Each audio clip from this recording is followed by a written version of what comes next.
Hello students, मैं हूं पूजा मेहता और आज यहां पर मैं अपने यूट्यूब चैनल स्टडीनेटिक पर आपसे थोड़ी सी बातें करने के लिए आई हुई हूं।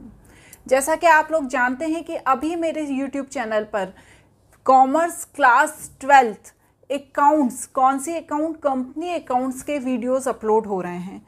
कंपनी अकाउंट्स की जो टीएस ग्रेवाल की वॉल्यूम 2 की बुक है उसके मैं क्वेश्चंस करा रही हूँ, उसके सारे कॉन्सेप्ट भी मैं करा रही हूँ, साथ ही साथ प्रैक्टिकल प्रॉब्लम्स के सॉल्यूशंस भी करा रही हूँ। पर बहुत सारे बच्चे ऐसे हैं जो कह रहे हैं कि मैडम कुछ समझ में नहीं आ रहा है, बहुत ही डिफ़िकल्ट चैप्टर है, इस चैप्टर को कैसे समझें। आप वीडियो कराती हैं, उसे हम देखते हैं, उसके बाद भी कॉन्सेप्ट को समझ नहीं पा रहे हैं हम कि कैसा कॉन्सेप्ट है। तो आज उसी चीज़ पर डिस्कस करने के लिए मैं यहाँ पर आई हुई हूँ। यदि आपने स्टार्ट कर दी है कंपनी अकाउंट पढ़ना तो आपको पता ही होगा कि उसका जो पहला चैप्टर है वो है अकाउंटिंग फॉर शेयर कैपिटल। उसके बाद भी एक डिबेंचर का चैप्टर है जिसमें हम बाद में पढ़ेंगे, जिसे हम अभी यहाँ पर हम बात कर रहे हैं अकाउंटिंग फॉर शेयर कैपिटल की, क्योंकि ये वॉल्यूम 2 का बिल्कुल नया चैप्टर है, आपके लिए भी नया है, बिल्कुल नई चीज़ है। आपने पहले कभी पढ़ी नहीं, क्लास 11th में नहीं पढ़ी, क्लास 12th में आपने पार्टनरशिप अकाउंट तक पढ़ा, लेकिन कंपनी अकाउंट आपने पूरी नहीं पढ़ी। जैसा कि हम जानते हैं कि कंपनी की जो बैलेंस शीट होती है, ठीक है, बैलेंस शीट जो होती है अभी तक आप लोग जो बनाते थे वो कैसी बनाते थे, टी शेप की बनाते थे, जिसमें एक तरफ लाइबिलिटी होती थी और एक तरफ एसेट्स होती थी। इस तरह से इसके 2 कॉलम इस तरफ होते थे और 2 कॉलम इस तरफ होते थे, ऐसा ही होता था ना। लेकिन कंपनी अकाउंट में ऐसा नहीं होता है। कंपनी अकाउंट में इसमें सिर्फ एक कॉलम होता है, ठीक है। यहाँ पर क्या लिखा जाता है, अमाउंट, और यहाँ पर लिखा जाता है पर्टिकुलर्स, और साथ ही साथ इसमें एक कॉलम बनाया जाता है नोट का, नोट नंबर, ठीक है। और यहाँ पर सिर्फ क्या लिखा जाता है, equity and liability, share holder fund and share capital. वैसे तो ये बहुत बड़ी है, बैलेंस शीट का जो फॉर्मेट है यदि आप बुक में देखेंगे तो वो बहुत बड़ा है, लेकिन क्लास 12 की कंपनी अकाउंट में आपको सिर्फ शेयर कैपिटल को पढ़ना है। इसके बाद जितना भी टीएस ग्रेवाल की बुक में या डीके गोयल की बुक में या एनसीईआरटी की आप बुक पढ़ेंगे उसमें जो दिया हुआ है वो इसके आगे का फॉर्मेट दिया है, लेकिन जो आपका क्लास 12 तक का कंपनी अकाउंट है उसमें सिर्फ और सिर्फ आपको शेयर कैपिटल पढ़ना है। नोट नंबर और अमाउंट क्या होता है, जो भी शेयर कैपिटल से रिलेटेड कैलकुलेशन होता है वो किस में किया जाता है, इस नोट में किया जाता है, ठीक है।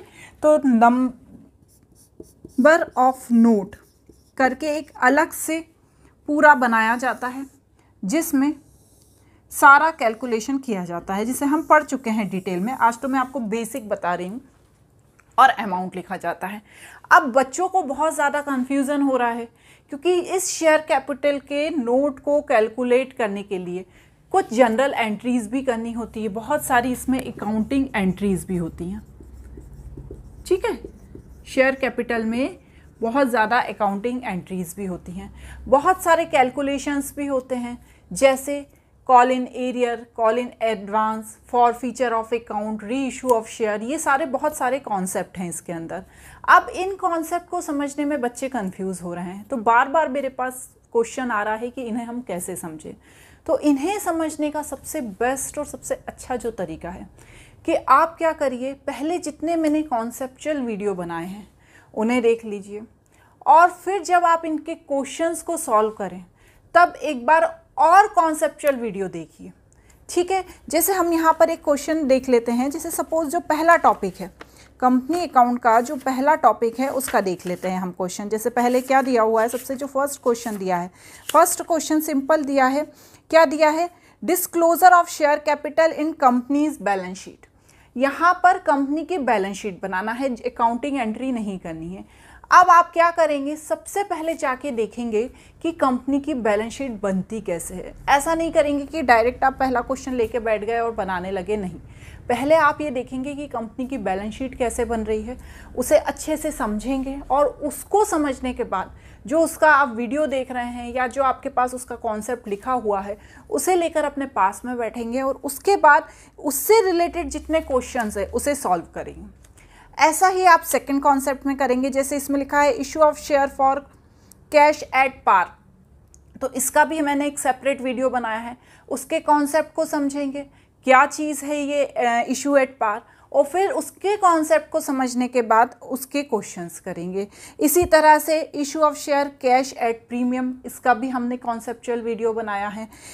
ओवर सब्सक्रिप्शन, अंडर सब्सक्रिप्शन, इन सभी चीज़ों के हमने कॉन्सेप्चुअल वीडियो बनाए हैं और उसके बाद ही हम ये प्रैक्टिकल प्रॉब्लम्स के सॉल्यूशन कर रहे हैं।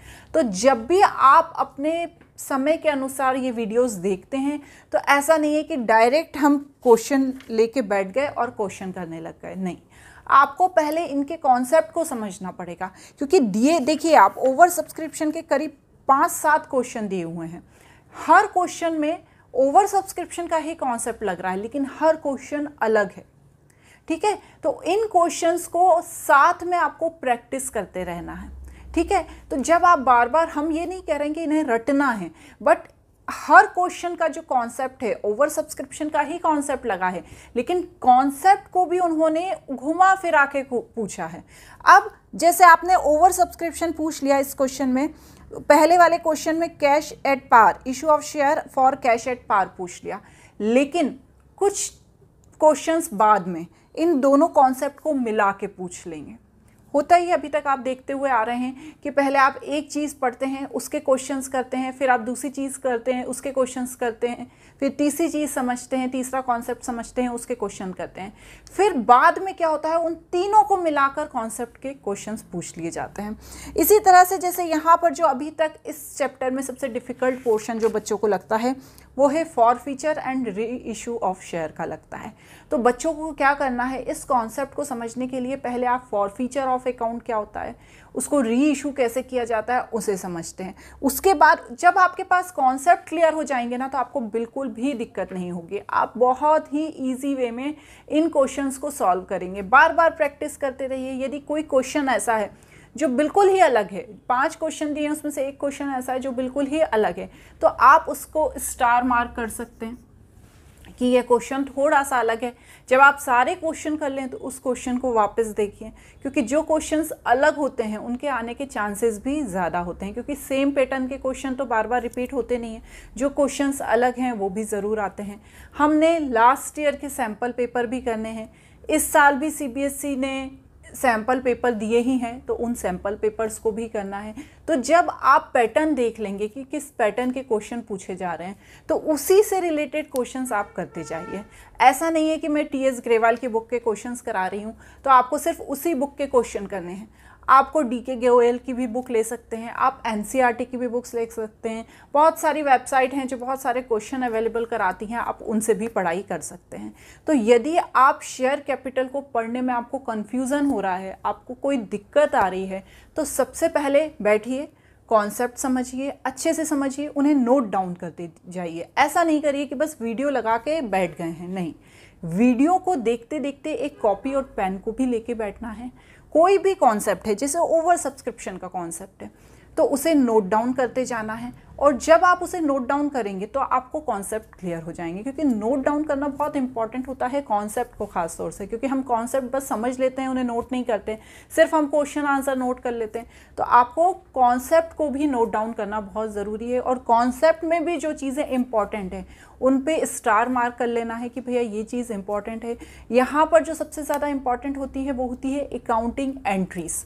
तो अकाउंटिंग एंट्रीज को आपको समझना है, ठीक है, कि यदि री इशू हो रहा है तो किस तरह से अकाउंटिंग एंट्री होगी, यदि फॉर फीचर हो रहा है तो किस तरह से एंट्री होगी, यदि उसमें से कैपिटल रिजर्व निकाल रहे हैं तो उसका कैलकुलेशन क्या है।